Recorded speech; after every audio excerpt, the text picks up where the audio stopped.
مسیح یسوع کے پاک عظیم نام میں آپ تمام عزیز بہنوں اور بھائیوں کو میری طرف سے اسلام۔ ہم دیکھیں گے آج زبور کی کتاب میں سے زبور نمبر 85 اور اس کی آیت نمبر 8۔ میں سنوں گا کہ خداوند خدا کیا فرماتا ہے، کیونکہ وہ اپنے لوگوں اور اپنے مقدسوں سے سلامتی کی باتیں کرے گا۔ آمین۔ ہم نے پڑھا کہ خداوند بات کرے گا اور وہ اپنے لوگوں اور اپنے مقدسوں سے سلامتی کی بات کرے گا، حوصلے کی بات کرے گا، امید کی بات کرے گا، تسلی کی بات کرے گا، قوت اور تقویت کی بات کرے گا۔ میرے عزیزو، خداوند نے ہماری زندگیوں کے لیے ایک خاص منصوبہ بنایا ہوا ہے، اور جیسے جیسے ہم خداوند کے ساتھ وقت گزارتے ہیں، خداوند کے پاک کلام کو پڑھتے ہیں، ہم خداوند کے ان منصوبوں کو اپنی زندگی میں جانتے چلے جاتے ہیں۔ اور کئی بار ہم سوچتے ہیں کہ شاید ہماری زندگی کے لیے خدا کا کوئی منصوبہ نہیں ہے، ہمارے پاس امید نہیں ہوتی، خاص طور پر مستقبل کو لے کر ہم مایوس اور نا امید ہو جاتے ہیں۔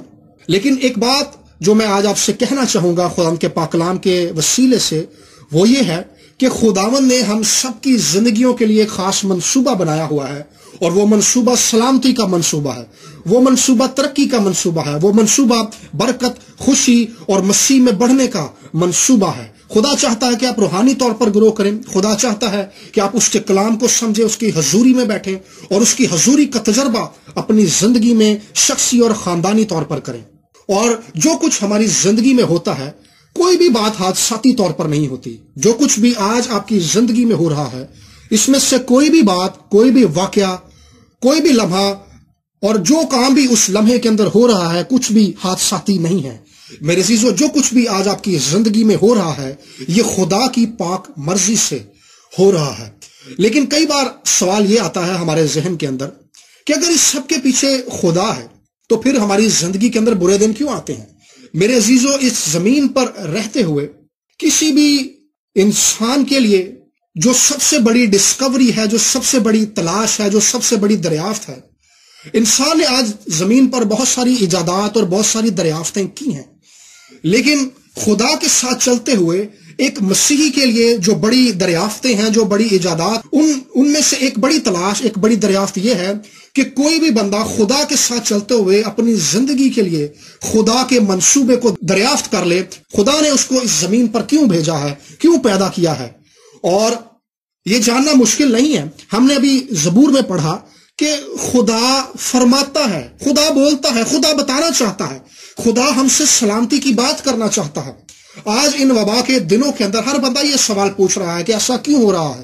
بہت سارے خدا کے خادمین نے پاک کلام میں سے اس چیز کو بیان کیا کہ خدا ان حالات کو استعمال کر رہا ہے۔ میں نے بھی اس چیز کے لیے پیغام سنایا، وبا حالات کی زبان ہے، آپ اسے بھی سن سکتے ہیں کہ یہ وبا کیوں آتی ہے۔ لیکن جس چیز کی طرف میں آج آپ کی توجہ مبذول کرانا چاہتا ہوں، وہ خاص بات یہ ہے کہ خدا کا اس وبا کے پیچھے بھی ایک خاص منصوبہ ہے۔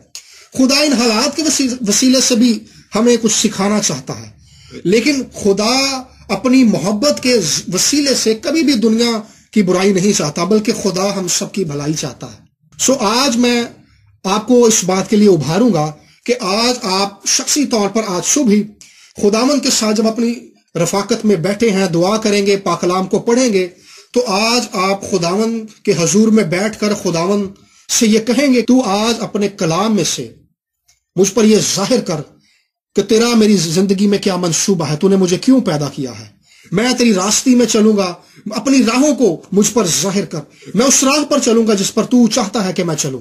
یہ ایک بڑا خوشبخت تجربہ ہوتا ہے کسی بھی ایماندار کے لیے۔ خدا کی ہمیشہ سے یہ خواہش رہی ہے کہ وہ اپنے منصوبوں کے اندر انسان کو شامل کرے۔ پیدائش کی کتاب کے اندر ہم دیکھتے ہیں کہ جب خدا نے سدوم اور عمورہ کو تباہ کرنا تھا، برباد کرنا تھا، تو خدا نے کہا کہ یہ کیسے ممکن ہے کہ میں اپنے بندہ ابراہم کو نہ بتاؤں؟ یعنی خدا اپنے ارادوں اور اپنے منصوبوں کو اپنے لوگوں پر ظاہر کرنا چاہتا ہے۔ خدا نے ہمیں اس دنیا میں کیوں بھیجا ہے؟ خدا ہم پر یہ ظاہر کرنا چاہتا ہے۔ خدا اپنے دل کی باتوں کو اپنے پاک کلام کے وسیلے سے ہم پر ظاہر کرنا چاہتا ہے۔ بہت سارے لوگ آج ہم سے پوچھتے ہیں، وہ کال کرتے ہیں، وہ پرسنلی جب ملتے ہیں تب بھی ایسا پوچھتے ہیں کہ بھائی میری زندگی کے لیے خدا کا کیا منصوبہ ہے؟ یہ دوسروں سے پوچھنا اچھی بات ہے، لیکن سب سے بہترین بات جیسے میں نے کہی کہ مسیحی زندگی کی ایک بڑی ڈسکوری یہ ہے کہ ہم مسیح کے ساتھ چلتے ہوئے یہ جان جائیں کہ خدا کا میری زندگی کے اندر کیا منصوبہ ہے، خدا میری زندگی سے کیا چاہتا ہے۔ اور جب ہم اس بات کو جان کر